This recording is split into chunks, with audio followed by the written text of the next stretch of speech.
BC సంక్షేమ సంఘం అధ్యక్షులు జాజుల శ్రీనివాస్ గౌడ్ గారు, వేదిక మీద ఉన్నటువంటి అతిరత మహారథులు అందరికీ కూడా పేరు పేరున సమయం తక్కువ ఉంది, ఇబ్బంది అయిపోతుంది, చాలా మంది కిందికి వెళ్ళిపోయారు. అందరికి తమ్ముళ్ళు విద్యార్థులకు అందరికీ కూడా నమస్కారాలు తెలియజేస్తూ అన్ని విషయాలు కులంకుషంగా మనకు స్పష్టంగా అర్థమయ్యే విధంగా సీనన్న అన్ని విషయాలు మాట్లాడతాడు. సమయం బాగా మీరిపోయి ఉంది కాబట్టి రెండు విషయాలు మాత్రం గుర్తుపెట్టుకోండి. నా వత్తుగా మాట్లాడాలి కాబట్టి రెండు విషయాలు చెప్తాను. నేను మాట్లాడాలంటే 2 గంటలు మాట్లాడతాను అనర్గలంగా, కానీ నేను 2 నిమిషాల్లో పూర్తి చేస్తా. ఒకటి, ఈ రాష్ట్రంలో వచ్చిన కొత్త ఈ తెలంగాణ రాష్ట్రంలో మన హక్కుల సాధన కోసం నిరంతరం పోరాటం చేస్తున్నటువంటి బీసీ సంక్షేమ సంఘంలో ఉన్నటువంటి అనేక మంది నాయకుల కృషి ఫలితంగా ఈరోజు తెలంగాణ రాష్ట్రంలో ఒక విజయం సాధించాం. తెలంగాణ రాష్ట్రంలో మేము అధికారంలోకి వస్తే కులగణన చేపడతాం, సమగ్ర కులగణన చేపడతామని చెప్పేసి కాంగ్రెస్ పార్టీ మాట ఇవ్వడంతో ఆ రోజు ఈ తెలంగాణ రాష్ట్రంలో జాజుల శ్రీనివాస్ గౌడ్ గారు బీసీ జాతులకు మొత్తం కూడా పిలుపునిచ్చాడు. ఈ కాంగ్రెస్ ప్రభుత్వం, కాంగ్రెస్ పార్టీ మన జాతులకు మాట ఇస్తా ఉంది, సమగ్ర కుల గణన చేస్తామని చెప్పేసి.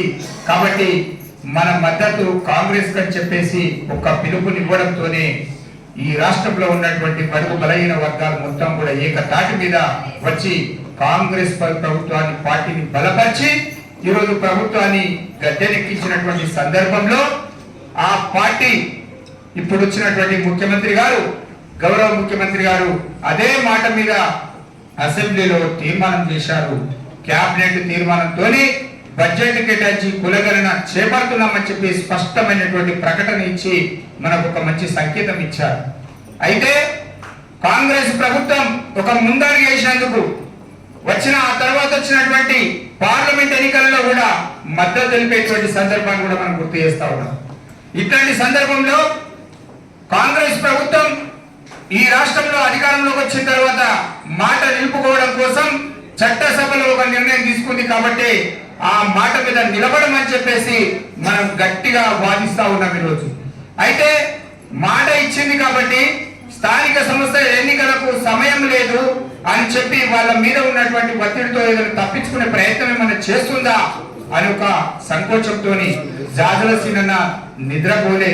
అలర్ట్ గా ఉండాలి, మన జాతులను ఇక మేల్కొల్పాలి, ఎప్పటికప్పుడు సమాయత్తం చేయాలని చెప్పేసి ఇగో ఈ ప్రభుత్వం నిన్నటికి నిన్న రాష్ట్ర ముఖ్యమంత్రి గారు ఒక మాట చెప్పినప్పటికీ లేదు, మన జాతులను మేలుకొల్పుదాం, సమాయత్తం చేద్దాం, అప్రమత్తం చేద్దామని చెప్పేసి కామారెడ్డి నుంచి కరీంనగర్ వరకు ఈ యాత్రను చేపట్టారు. కాబట్టి జాజుల శ్రీనివాస్ గౌడ్ గారి ఆధ్వర్యంలో తీసుకున్నటువంటి ఈ ఉద్యమానికి తెలంగాణ రాష్ట్ర వ్యాప్తంగా ఉన్నటువంటి అన్ని కుల సంఘాలు, జేఏసీలన్నీ కూడా సంపూర్ణమైనటువంటి మద్దతు తెలుపుతా ఉన్నాయి.